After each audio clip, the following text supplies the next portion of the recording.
साथियों नमस्कार, स्वागत है आपका।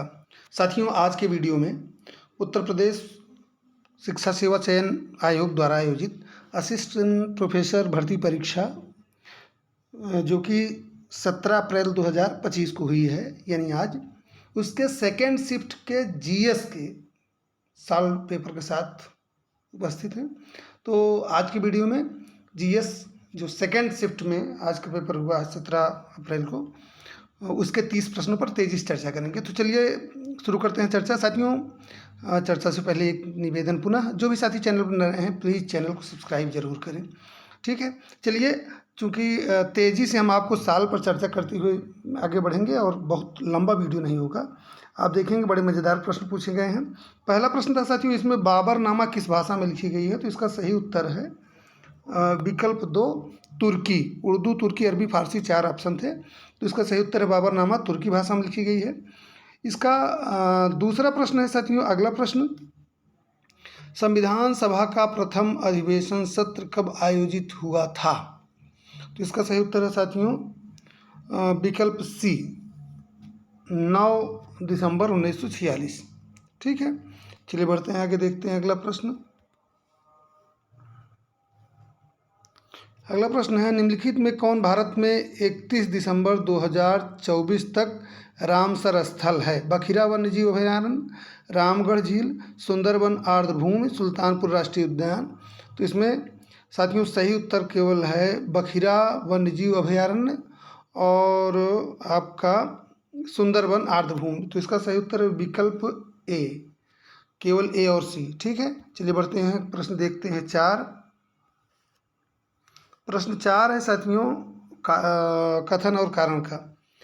नीचे 2 कथन है जिनमें से एक अभिकथन तथा दूसरे को कारण कहा गया है। अभिकथन है NIRF एक रैंकिंग प्रणाली है जिसे भारत सरकार के शिक्षा मंत्रालय ने 2015 में शुरू किया था।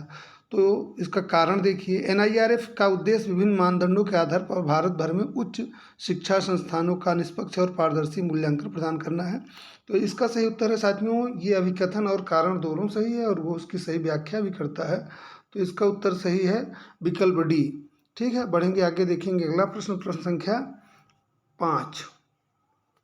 आणविक ऊर्जा संस्थान ट्राम्बे की स्थापना कब हुई थी? तो इसका सही उत्तर है विकल्प ए 1954 में। फिर प्रश्न 6 है, निम्नलिखित में कौन सा एक ICT प्रणाली का घटक नहीं है? बायोमेट्रिक सेंसर, सॉफ्टवेयर, सूचना हार्डवेयर। तो इसमें सही उत्तर है साथियों ए बायोमेट्रिक सेंसर ICT प्रणाली का घटक नहीं है। इनमें से कौन शिक्षा का एक अनौपचारिक अभिकरण स्रोत नहीं है? धार्मिक संस्थाएं, समुदाय, सामान्य खेल, परिवार। तो इसका सही उत्तर है विकल्प ए साथियों धार्मिक संस्थाएं, ठीक है।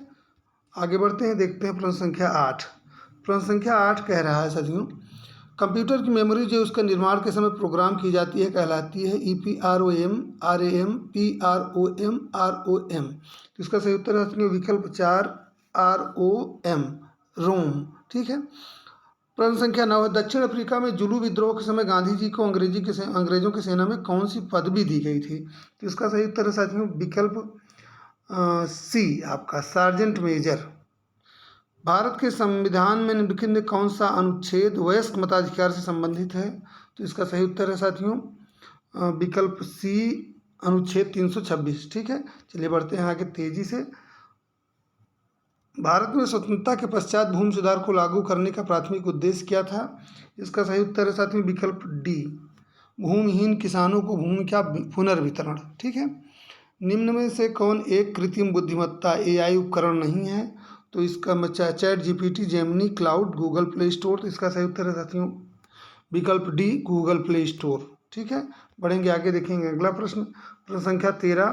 किस खुशबूदार उपज के लिए नागौर प्रसिद्ध है? धनिया, मेथी, लहसुन, जीरा। तो सही उत्तर इसका साथियों विकल्प डी जीरा, ठीक है। आगे बढ़ेंगे, देखेंगे अगला प्रश्न, प्रश्न संख्या 14। थोड़ा सा ये कठिन बड़ा प्रश्न है, प्रशासन में बिग डेटा एनालिटिकल के प्रमुख उपयोग क्या हैं?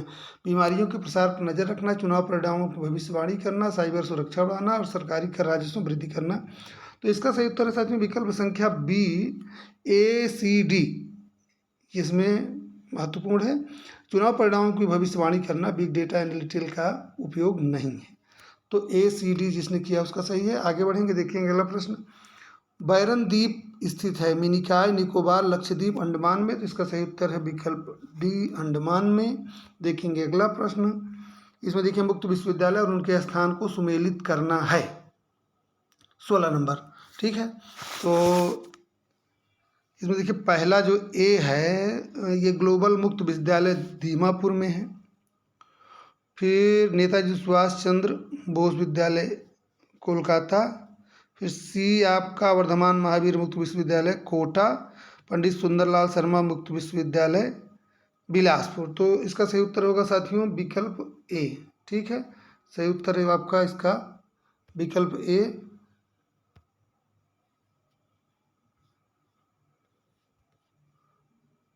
चलिए देखते हैं आगे अगला प्रश्न। प्रश्न संख्या 17, राजभाषा कीर्ति पुरस्कार योजना का मुख्य उद्देश्य निम्नलिखित में कौन सा है? तो इसका सही उत्तर है विकल्प डी, आधिकारिक कार्यों में हिंदी के प्रयोग को प्रोत्साहित करना। पढ़ेंगे आगे, देखेंगे अगला प्रश्न। जनहित याचिका की अवधारणा की उत्पत्ति हुई थी? सही उत्तर विकल्प सी, संयुक्त राज्य अमेरिका में। अब आगे देखेंगे अगला प्रश्न। कौन सी भारतीय कंपनी 2024 में 20 लाख करोड़ का बाजार पूंजीकरण हासिल करने वाली पहली भारतीय कंपनी बन गई? तो सही उत्तर है इसका रिलायंस इंडस्ट्रीज। बढ़ते हैं आगे, देखते हैं अगला प्रश्न। नीचे आर्द्रभूमि स्थल एवं राज्यों के नाम के जोड़े दिए गए हैं, सही जोड़ों का चुनाव कीजिए। तो इसमें साथियों जोड़ा सही केवल शक्य सागर मध्य प्रदेश और सुर सरोवर उत्तर प्रदेश यही है। तो इसका सही उत्तर है विकल्प 1 और 4 सही हैं। आगे बढ़ेंगे, देखेंगे अगला प्रश्न। लिम्बिक तंत्र भाग है, लिम्बिक तंत्र भाग है, इसमें सही उत्तर है विकल्प बी, तंत्रिका तंत्र का। ठीक है, चलिए बढ़ते हैं आगे, देखते हैं अगला प्रश्न। पीएलआई स्कीम किस एक क्षेत्र से संबंधित नहीं है? तो इसमें साथियों सही उत्तर है विकल्प डी, उपरोक्त में से किसी में से संबंधित नहीं है। आगे बढ़ेंगे, देखेंगे अगला। किस अभिलेख में कालिदास एवं भारवी दोनों के नामों का उल्लेख मिलता है? तो इसका साथियों सही उत्तर है विकल्प बी, एहोल प्रशस्ति में। आगे बढ़ेंगे, देखेंगे अगला प्रश्न। भारत का पहला पुनर्प्रयोज्य हाइब्रिड रॉकेट रूमी 1 प्रक्षेपित किया गया था? तो इसका सही उत्तर है विकल्प ए, 24 अगस्त 2024। चावल उत्पादन में भारत का विश्व में कौन सा स्थान है? सही उत्तर है विकल्प बी, दूसरा स्थान है। बढ़ेंगे आगे, देखेंगे प्रश्न संख्या 26। सूची 1 को सूची 2 के साथ सम्मिलित कीजिए तथा सूचियों के साथ नीचे दिए गए कूट से सही उत्तर चुनिए।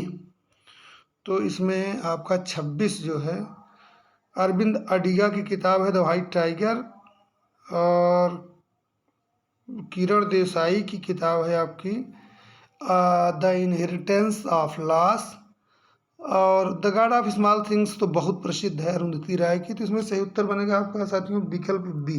ठीक है, देखेंगे अगला प्रश्न। प्रश्न संख्या 27, ब्लूम द्वारा प्रतिपादित ज्ञानात्मक शैक्षिक उद्देश्यों में से निम्नलिखित में कौन सा सम्मिलित नहीं है? तो इसका सही उत्तर है साथियों विकल्प ए, व्यवस्था। अब देखिए अगला प्रश्न जो है वो रिसर्च एप्टीट्यूड का है। निम्न को एक अनुक्रम में प्रारंभ से शुरू करके व्यवस्थित कीजिए। शोध समस्या का चयन, शोधविद, शोध के उद्देश्य, आंकड़ों का संग्रह। तो इसमें सही उत्तर है सबसे पहले आपको शोध समस्या का चयन करना है, फिर शोध के उद्देश्य का निर्धारण करना है, फिर शोध विधि का चयन करना है, और अंत में आपको डाटा कलेक्शन करना है। तो सही उत्तर है साथियों इसका विकल्प ए। ठीक है, चलिए बढ़े आगे, देखते हैं अगला प्रश्न। प्रश्न संख्या 29, निम्नलिखित में कौन मृदा प्रदूषण का कारण है? Smog, aerosol, acid rain, ozone. तो सही उत्तर इसका है साथियों विकल्प सी, एसिड रेन। ठीक है, अंतिम प्रश्न। उत्सव पोर्टल किस बार प्रारंभ किया गया था? तो इसका सही उत्तर साथियों विकल्प ए, 2022 में। ठीक है, तो साथियों आज आपने बहुत तेज़ी से असिस्टेंट प्रोफेसर भर्ती परीक्षा का जो एग्ज़ाम हुआ 17 अप्रैल को, उसके सेकंड शिफ्ट के पेपर का हल देखा। उम्मीद करता हूँ आपको अच्छा लगा होगा। तो फिलहाल आज के लिए इतना ही, मिलते हैं अगले वीडियो में एक नए टॉपिक के साथ। तब तक के लिए धन्यवाद, नमस्कार।